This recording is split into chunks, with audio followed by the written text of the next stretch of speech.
The crash it was a cold, silent night in the deep forest. Jack Turner, a former soldier turned forest ranger, sat alone in his wooden cabin.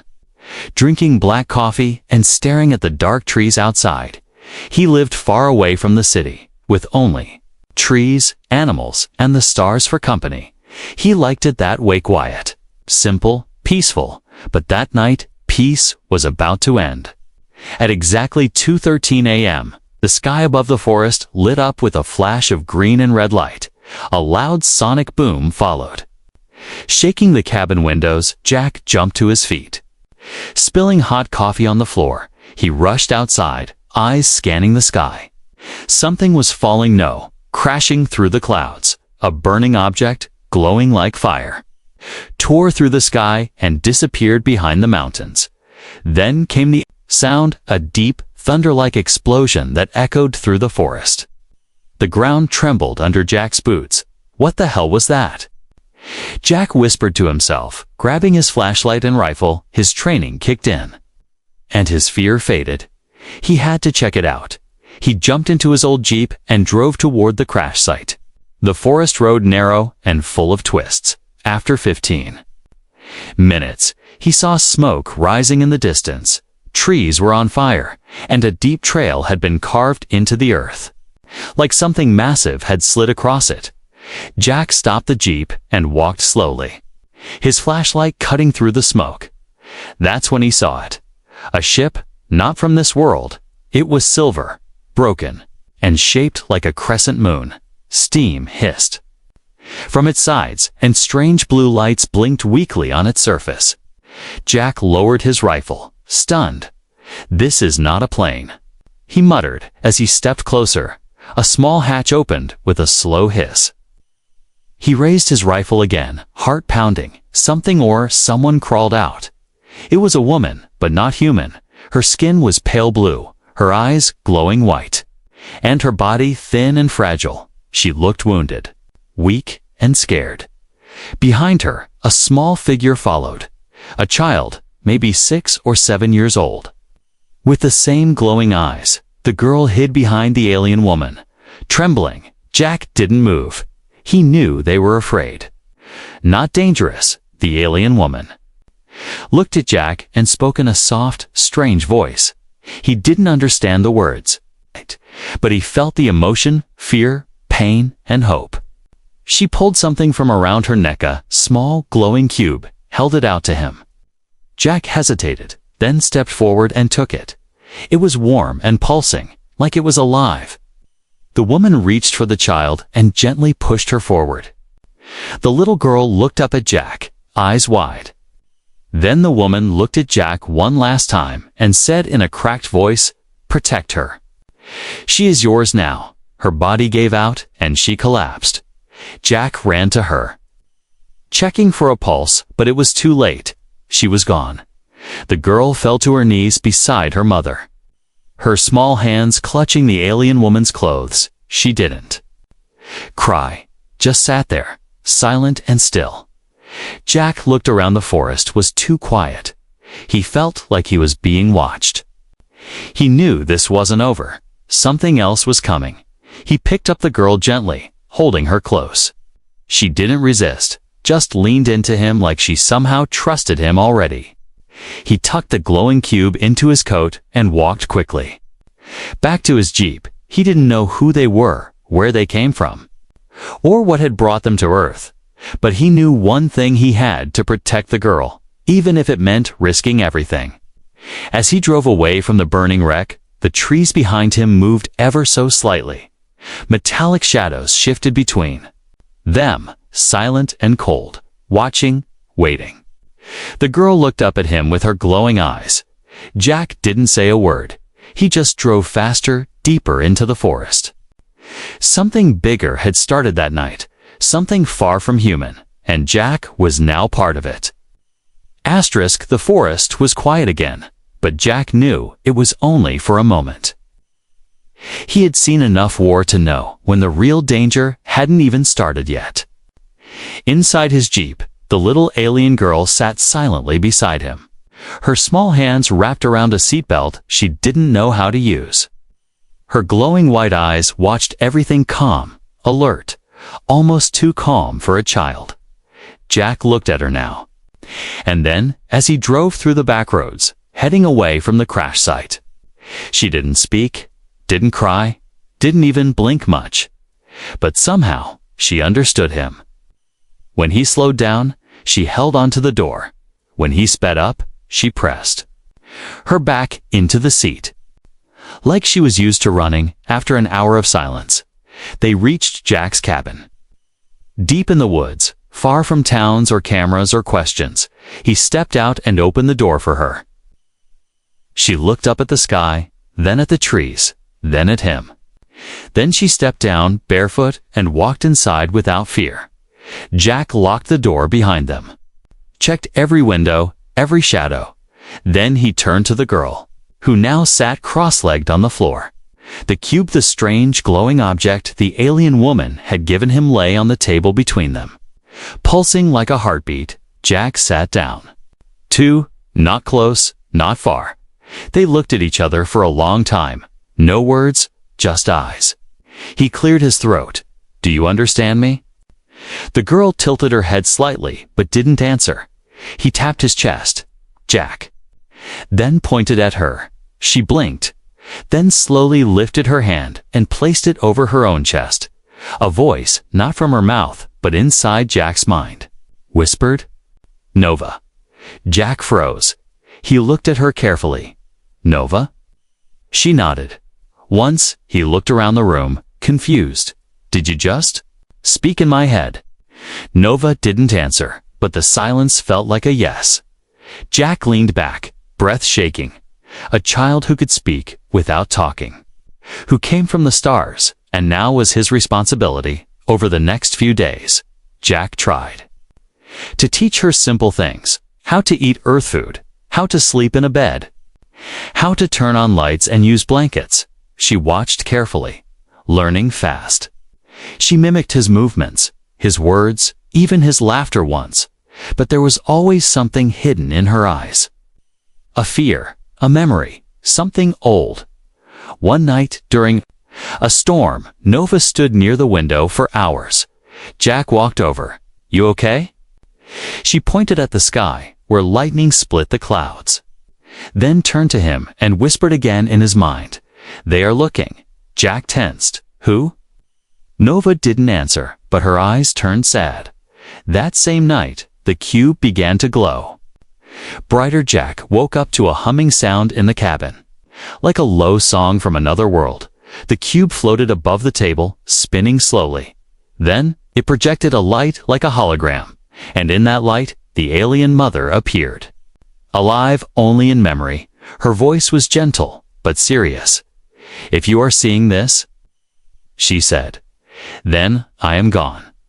Jack sat up, wide awake. The mother continued. The girl is Nova, my daughter, the last of our kind, born with gifts beyond understanding. She must not be taken by the ones who chase her. They destroy worlds, steal minds, erase everything.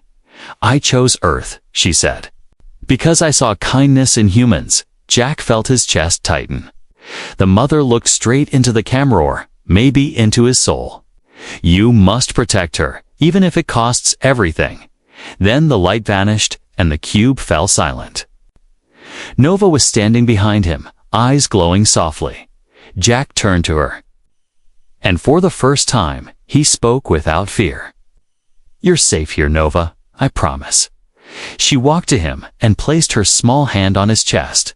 For a second, he felt a warmth spread through his body like energy, like light. Then, it was gone. And she walked away to sit by the fire. The next morning, strange marks were found on the trees outside.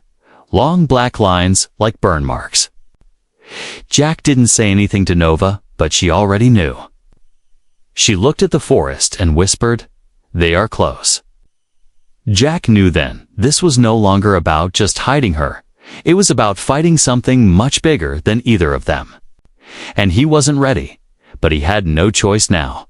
He made her a promise.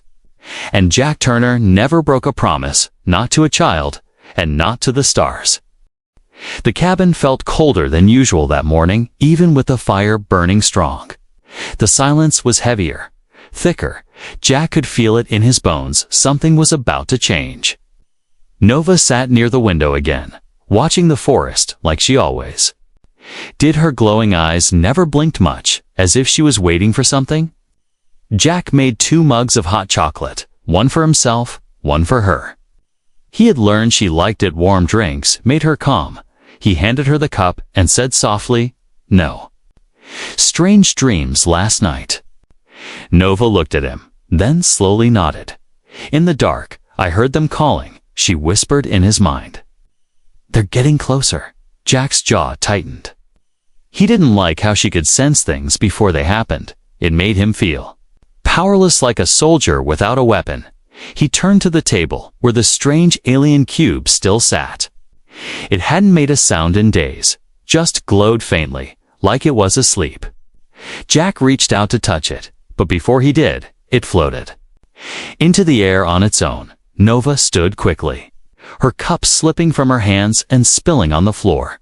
The cube began to spin faster, glowing brighter and brighter until it lit the entire cabin. Jack stepped back, shielding his eyes. Then, a beam of light shot from the cube and formed a shape in the air. A face. It was the alien mother again, but this time she wasn't calm. Her voice was full of fear, and the message was urgent. "If you are still alive," she said, "then listen carefully." Nova walked toward the image, her eyes wide, her hands trembling. The voice continued, "My name is Sail, daughter of the Alari people. Our world is gone.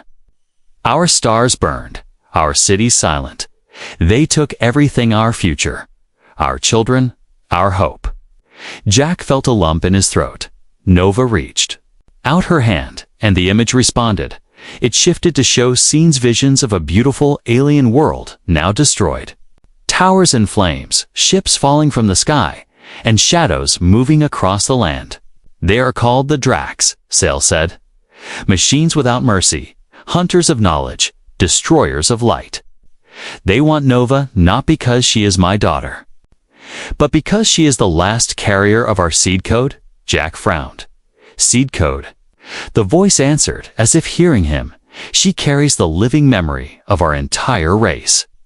Our language, our science, our history, all inside her, and more." The image changed again. Now it showed Nova, glowing like a star. Floating above the ground, energy poured from her hands. Her eyes, her heart. "She is evolving." The voice said, "Faster than we expected." Jack looked at Nova, who stepped away from the light and sat down on the floor. She was breathing hard, her hands shaking. "I don't want to change," she whispered in his mind. "I just want to be like you." Jack knelt beside her. "You're already more human than most people I've met. You care," he said, placing a hand on her shoulder. "That's enough." The cube spun slower now, the light dimming. The voice returned one last time, softer now. "I chose your world for a reason," Sail said. "You are fighters, survivors, protectors. Give her a chance." Then the light vanished, and the cube fell to the table with a soft thud. Silence filled the room again, but it wasn't peaceful. Silence, it was the kind that comes before a storm. Jack stood slowly, mind racing. If the Drax were coming, and Nova was their target, he had 2 choices: run forever, or fight back. He looked out the window, scanning the tree line. Then, something caught his eye. Far in the distance, high above the forest, a dark object floated in the sky. It wasn't a bird, and it wasn't from Earth. He turned to Nova, who was now staring at the same thing.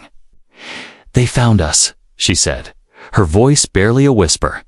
Jack grabbed a bag, packed supplies, food, water, tools, and his old sidearm. Nova walked to the corner and picked up the cube, hugging it close like a teddy bear. It pulsed in her arms, soft, warm, like it knew what was coming. "Where are we going?" she asked inside his head. Jack looked her straight in the eyes. "To someone who can help," he said. "And if no one can, we'll help ourselves." He opened the door and looked once more at his quiet cabin, the life he had built in peace. Now left behind, because now he had a new mission: to protect the last daughter of the stars and prepare for the war they didn't know had already begun. Asterisk, the wind changed. It was soft at first, but different, colder, sharper, like it carried whispers from somewhere far beyond the stars. Jack felt it in his skin as he stepped out of the cabin with Nova close behind him. The trees were still, but the silence wasn't peaceful anymore. It was the kind of silence that came just before lightning struck. They didn't speak as they walked through the forest, moving fast and careful. Nova held the cube tightly to her chest, its soft blue light pulsing in rhythm with her heartbeat. She didn't ask where they were going. She didn't need to. Jack had only one place in mind: an old air defense bunker from his army days. It had been sealed years ago, forgotten by most, buried beneath layers of dirt and rust. But Jack remembered it well. No signals could get in or out, and if they were lucky, it would buy them time. They reached the hidden steel door by nightfall, covered by thick vines and broken branches. Jack cleared the entrance and unlocked the rusted panel with a code only a few living men still knew. The heavy door creaked open, revealing a dark tunnel. Nova looked inside and paused. "It smells like old metal," she said in his mind. Jack smiled. "That's exactly what it is." They made their way down into the cold, empty space. Jack turned on the old generator, and dim yellow lights flickered to life.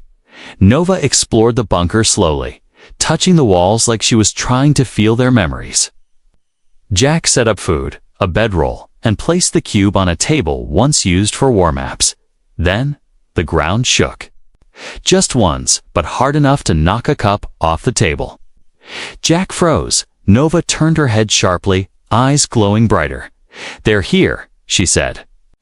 Not with fear, but with certainty. Outside, above the trees, something moved through the clouds, a black shadow with no sound, no heat, and no light, only shape and presence. It hovered above the forest like a spider on a web, then smaller forms dropped from its belly, sleek, silent, and deadly. They weren't ships. They were alive. Machines with claws instead of wings, red lights for eyes, and spines that shimmered like glass. They moved like predators, scanning the ground, looking for something or someone inside the bunker. Nova sat cross-legged, eyes closed, her mind reached far beyond the walls. "I can feel them," she whispered. "They're not just looking. They're listening." Jack checked his rifle, though he knew bullets wouldn't be enough. He looked at Nova. "Can you stop them?" She shook her head. "Not yet." The cube on the table began to shake, spinning rapidly as if trying to warn them. Then, a sharp sound pierced the room, a high-pitched signal that felt like it was inside their bones. Jack grabbed the cube and slammed it inside an old metal case. The sound stopped, but something had already changed. Nova's nose was bleeding, her hands trembling. "They know where we are," she said, wiping her face. Jack helped her to her feet. "We're leaving," he said. Now, but it was too late. The bunker lights flickered and died, plunging everything into darkness. Above them, one of the machine creatures touched the ground gently. Its body shifted and reformed, legs becoming blades, mouth opening like a flower made of knives. It stabbed its claws into the soil, feeding information into the ground, listening, smelling, calculating inside. Jack and Nova climbed to the upper tunnel, using emergency lights to guide their way. They were halfway out when the first explosion rocked. The entrance, metal screamed, dirt fell, and the door burst open. Smoke filled the tunnel as red lights appeared in the darkness. One of the creatures had entered, its body moving like liquid metal. Jack fired 3 shots, useless. The creature kept coming. Then Nova stepped forward, eyes glowing so bright they turned white. She raised both hands, and for the first time, light exploded from her body like a wave. The creature screeched, twitching, its red lights blinking wildly. Jack pulled her back as the ceiling began to collapse. He grabbed her hand and ran, dust and sparks falling around them. They burst out of the bunker just before the tunnel caved in behind them. Breathing hard, Jack looked back. The entrance was sealed again, but not by choice this time. Nova was on her knees, exhausted, her light fading. Jack knelt beside her, holding her close. "You did good," he said softly. She looked at him, her voice faint in his mind. "They won't stop," he nodded. "I know." High above them, the black shadow in the sky began to move again. Slower this time, more careful. It had tasted her power. Now it wanted more. The sun was rising behind the mountains, but the light brought no warmth. Jack and Nova stood on a cliff overlooking the valley, both silent, both tired. Smoke still rose in the distance where the bunker had once been. They had survived the attack, but not without a cost. Nova was weaker now. Her hands shook when she moved, and her eyes didn't glow as bright as before. Jack knew they couldn't keep running like this. They needed help, shelter, protection, so he made a choice, the kind he had avoided for years.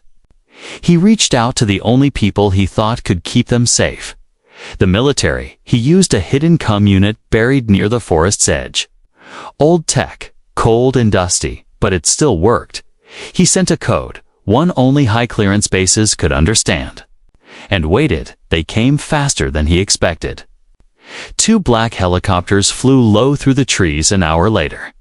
Landing in a small clearing, men in dark suits and armored uniforms jumped out.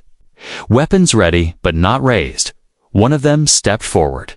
A tall man with silver hair and eyes that didn't blink enough. "Major Elias Grant," he said, shaking Jack's hand firmly. "We received your signal and your warning." Jack didn't say much, just pointed to Nova. The soldiers turned to look, and everything changed. Their weapons lowered slightly, but their eyes widened. One whispered, "Is that her?" Another muttered, "She looks like a kid." Grant stepped closer, looking at Nova like a scientist looks at a puzzle. "She's beautiful," he said quietly, "and dangerous." Nova stepped behind Jack, nervous. "She won't hurt you." Jack said firmly, "But others will, if we don't act now." Grant nodded. "We'll take you both to Echo Base, underground, secure, no signals in or out. You'll be safe there." Jack wanted to believe him. He really did. They were flown to a massive underground facility hidden inside a desert mountain. Steel doors, cameras everywhere, and long white hallways that smelled like cleaning chemicals and secrets. At first, everything seemed fine. Nova was given a room. With soft lights and warm blankets, doctors came to check her vitals, but never touched her. Only scanned her from afar. Jack was given temporary clearance and shown around. But something felt wrong. No one smiled at Nova. No one asked Jack how she was doing. Instead, people stared at her like she was a machine or a weapon. One night, Jack walked past a lab and heard whispers behind the glass. "She could power a city. Her DNA structure is rewriting itself. If we control her, we control the future." His heart dropped. He stormed into the command room the next morning. Demanding answers, Grant was waiting, calm and cold. "We're not hurting her," he said. "We're studying her." Jack slammed his hands on the table. "Oh, she's not a lab rat. She's a child." Grant didn't flinch. "She's more than that," he said. "She's the most valuable thing on this planet. And if you hadn't brought her here, she might already be dead."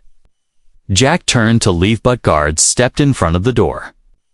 "You're not going anywhere, Jack," Grant said. "Not yet." At that moment, Nova screamed, not with her mouth, but inside every mind in the base. Lights burst, alarms blared, and doors unlocked. She had seen Jack in danger, and her body reacted, not out of anger, but fear. She didn't want to hurt anyone. She just wanted to find him. Jack ran, ignoring the guards' shouts. He found Nova in a medical chamber, scared. and shaking wires around her, he ripped them off and picked her up. "We're leaving," he whispered. They ran through the halls as red lights flashed everywhere. Security robots blocked the exits. But Nova raised her hand and made them freeze in place. Not destroy them, just stop them. They reached the surface just before the lockdown sealed the last door. A military jeep stood waiting near the runway. Jack hotwired it and drove in too. The desert with Nova beside him, wind blasting across their faces as the base disappeared behind them. Nova looked at him.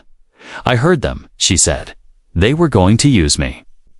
Jack gripped the wheel tighter. "Not anymore," he said. Never again. But deep inside, he knew the damage was already done. Now the military wanted her. Just like the Drax, he had trusted the wrong people. And now they were alone again, hunted by machines from space and by humans from their own world. Nova leaned against him, her voice soft. "Where do we go now?" Jack looked at the stars above and answered quietly. "To someone who can tell us the truth, the desert stretched for miles in every direction. Dry, endless, and quiet. But beneath that silence, something ancient waited. Jack drove the stolen jeep for hours, guided only by an old map burned into his memory. Long ago, when he was a young soldier, he had been stationed at a site never listed in any database. They called it Vault Zero, an abandoned NASA facility buried under a mountain, forgotten even by those who built it. Now, it was their only hope. Nova sat beside him, her eyes distant, her skin pale. Her powers hadn't returned fully since the military escape. She was tired. But something pulled her forward, like she could feel the answers waiting ahead. At sunset, they arrived. The entrance was hidden behind a wall of stone, sealed with a metal door rusted from time and silence. Jack punched in the old code, and after a pause, the door slid open with a deep groan. Dust poured out like the mountain was exhaling after decades of holding its breath. They stepped inside. Lights flickering to life one by one. The air was dry and cold, filled with the ghosts of machines and forgotten missions. Nova walked ahead of Jack, moving like she knew the place. She turned down a dark hallway and stopped in front of a wall. Placing her hand on it, the wall lit up. Symbols appeared alien, glowing, beautiful. Then a hidden door opened silently, revealing a chamber Jack had never seen before. Inside, a sphere hovered in the center. It looked like liquid glass, spinning. Slowly in the air, Nova walked toward it without fear. As she touched it, the sphere exploded into light. And the room was filled with stars. A map of the galaxy appeared around them, planets, systems, trails of light all swirling in motion. Then her mother's voice echoed softly through the chamber. "If you are here, then the time has come." Jack held his breath as Sail's image formed again in the air. "Calm, peaceful, this is the last sanctuary," she said, "a vault of truth, built by those who believed in more than survival." Nova stood silently, listening, glowing faintly. "Your body is changing," Sail said, looking at her daughter. "Not just because of your power, but because of the world you live in now." Jack stepped forward, confused. "What does that mean?" he asked. Sail turned toward him, almost like she heard the question. "Humans were once our closest cousins. Long before memory, long before Earth knew the stars, our DNA and yours are connected. But Nova, she is the first child of both worlds." Jack stared at Nova, who looked down at her hands. He whispered, "She's not just alien anymore." "No," Sail said. "She is something new. She holds the future of both our species. But with that gift comes danger." The stars shifted in the projection, showing dark shapes moving across systems. The Drax spreading like a virus through space, devouring knowledge, rewriting minds, enslaving planets. "They fear what they cannot control," Sail said. They chased us across galaxies to stop this child from becoming what she is destined to be. A bridge between stars. The map zoomed in on Earth, blinking red. They are coming here not just for her, Sale warned, but because she has already changed your world. Jack stepped back, heart racing. Changed how? Sale's voice was softer now. Every time Nova touches your world, your people, your systems, she leaves something behind. Hope, energy, awakening. Jack thought about it, the machines she stopped without hate. The soldiers she frightened without fighting. Even the cube, which only worked because of her. Nova whispered, I don't want to be a weapon. Sale looked at her with the love of a mother who gave everything. You're not, she said. You are a choice. The lights faded, and the sphere collapsed into silence. The chamber dimmed again, and the door closed behind them. Jack sat down, overwhelmed. So what now? He muttered. They're hunting her. The military wants her, and she's supposed to save everything. Nova sat beside him, placing her small hand over his. You don't have to save me, she said in his mind. I just don't want to lose you. Jack looked into her glowing eyes and felt something he hadn't felt in years. Not fear, not anger, but faith. Faith in something bigger than war. Faith in something born not from power, but from love, outside the vault. Thunder echoed in the distance. The Dracs were approaching. Ships from the stars would soon cover the sky. But now Jack knew the truth. They weren't running anymore. They were preparing for the final stand. The sky was no longer blue. Above the mountains, giant black clouds spun unnaturally, pulsing with red lightning. But these weren't clouds. They were ships, Drax war carriers, floating silently. Blocking the sun, swallowing the sky, Jack stood. On the rooftop of the Vault Zero exit, wind tugging at his jacket. Beside him, Nova stared upward, her white eyes reflecting the storm of steel and fire above. She wasn't trembling this time. She was ready. In the days since they left the vault, they had prepared. Jack had sent a hidden signal to a few old friend soldiers who trusted him. Not the government, men and women who had seen too much, lost too much, and were ready for one last fight. They came in silence, carrying old weapons, patched gear, and quiet courage. They didn't ask questions when they saw Nova. They just nodded. She's the reason, they thought. The reason we're still here. Far across the valley, the Dracs began to land. Tall machines unfolded from the sky, legs slamming into the ground. Each step shaking the earth. They looked like towers that could walk, with faces that did not blink, and mouths that did not speak. They came not to talk, but to take. Jack walked toward Nova, who stood on a cliff edge. Her hair moved in the wind like strands of light. He handed her the cube. Are you sure about this? He asked. Nova looked at him, not with fear, but with peace. I was born for this, she said softly, but I don't want to do it alone. You're not alone, Jack said, placing his hand on her shoulder. Not anymore. Then the ground split open. From beneath the earth, a new kind of Drax emerged faster. Sharper, more like hunters than machines. They raced toward the human camp. Metal claws tearing through trees. Jack's team opened fire. Not to win, but to hold the line, Nova walked. Into the middle of the battlefield, slow and steady, bullets flew past her. Explosions lit the air, but she didn't blink. Her skin began to glow. Her hands rising into the air like she was pulling light from the sky itself. Then came the moment the Drax feared most.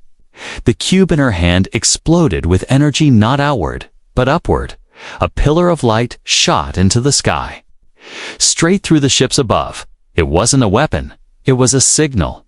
A message that reached beyond Earth, across stars, across time.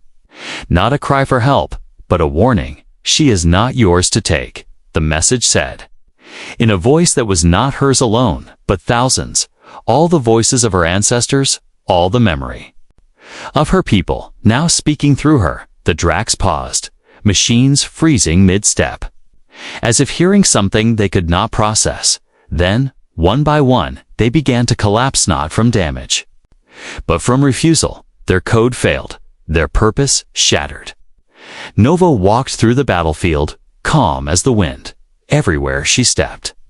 The ground healed, dead grass grew green again, broken machines crumbled to dust, but power always demands a price. As she approached the final Drax carrier, the last standing shadow in the sky, her body began to tremble. Jack ran to her, shouting, "Nova, that's enough." She turned to him, smiling sadly. "If I stop now, they'll return. If I finish this, they never will." Jack's heart broke. He had raised her like a daughter, protected her like a soldier, and now she stood like a queen, ready to end a war. She placed the cube on the ground, knelt beside it, and closed her eyes.